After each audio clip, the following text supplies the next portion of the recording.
Live from the Scripps Studios, this is 10 News. Families are anxiously awaiting their Marines at Camp Pendleton right now. I'm Jason Martinez. I'm Virginia Chow. Those reunions are just starting for more than 2,000 Marines home today after being deployed for 7 months. 10 News reporter Mary McKenzie live with this touching homecoming. Mary? Virginia and Jason, if you can see behind me, the families are anxiously waiting and waiting and waiting for those Marines to return home. They were supposed to get in between 10:30 and 10:45 this morning, but what's another hour? We're hearing now it will be more like 11:30 or 12 before they are here.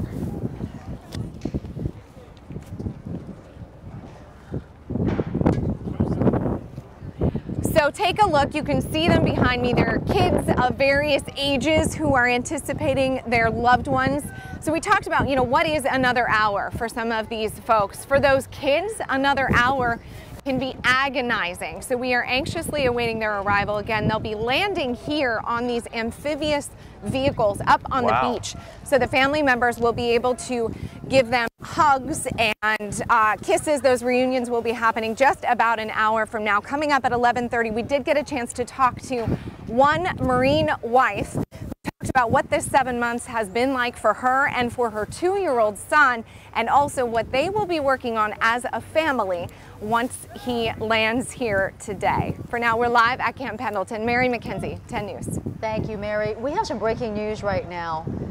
There is a citywide manhunt going on for an escaped person from a reentry program. We're going to get you more details on that here in just a few moments. Jason? All right, well, happening today, the pharmacist who killed his roommate's boyfriend in Ocean Beach last year will learn how much time he'll spend behind bars. Right now, Thomas Burke is in court as a judge decides his sentence. Last month, a jury found him guilty of voluntary manslaughter, but they acquitted him of murder. That's a decision the victim's family says they are disappointed in. The DA said Burke killed Jess Robles last year because he was jealous of Robles' relationship with his female roommate. Some of Robles' family members spoke in court this morning. Jess was a light wherever he went. I know you saw that light and you were scared of his light, that it would outshine you, so you extinguished him. I cannot express the pain and anguish in family. My family and our friends have endured since the murder of our son Jess. I've lost my joy, I've lost my hope. Burke faces 6 to 21 years in prison. We have reporters in the courtroom. We'll bring you the outcome of this sentencing as soon as it's handed down.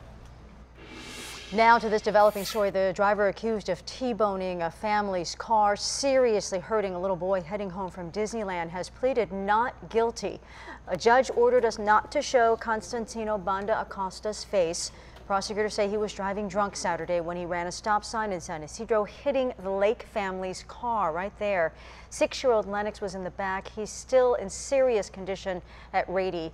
U.S. Immigration and Customs Enforcement says Banda should not have been on U.S. roads. He had been deported from the U.S. at least 15 times since 2002.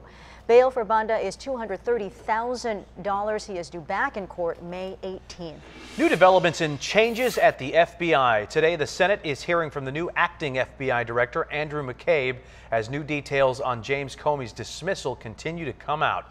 ABC's Lana Zach is at the Capitol with the latest. Testifying in front of Congress today, Andrew McCabe, the acting director of the FBI. McCabe is occupying the seat that earlier this week was supposed to belong to James Comey. Has the dismissal of Mr. Comey in any way impeded any of the work at the Federal Bureau of Investigations? There has been no effort to impede our investigation to date. Quite simply put, sir, you cannot stop the men and women of the FBI from doing the right thing, protecting the American people, and upholding the Constitution. And now, new details about how the Comey firing came about are prompting even more questions. Initially, the White House said that Deputy Attorney General Rod Rosenstein's memo to the president was the impetus for the firing, and that the president did not direct him to write it. So the White House had no involvement in this decision to write this letter by the Deputy Attorney General. That's correct. But it turns out it was the president himself who said he wanted to fire Comey and asked Rosenstein and Attorney General Jeff Sessions to write those memos. Sources tell ABC News Rosenstein was so upset with the White House for pinning the Comey firing on him, he was on the verge of resigning. Today, the White House tried to explain that seeming contradiction. He did not direct him to write the context of the memo. The Deputy Attorney General, along with many others, felt like Director Comey was not the person that should be running the FBI at this point. And for James Comey, how his dismissal came about makes little difference to the outcome, as he explained in a letter to his staff and friends, writing, "I'm not going to spend time on the decision or the way it was executed. I hope you won't either. It is done." And Acting Director McCabe was also asked if it was true that the rank and file had lost confidence in James Comey as FBI director. He called that assertion not accurate. Reporting from the Capitol, Lana Zach, ABC News. New developments. President Donald Trump may be releasing his tax returns after all, but not until he's out of office, he says. In a published interview, the president was asked if he would release his returns if it would mean Democrats would work with him on tax reform. He said no to that deal, but then later added that he might release them once he's done being audited.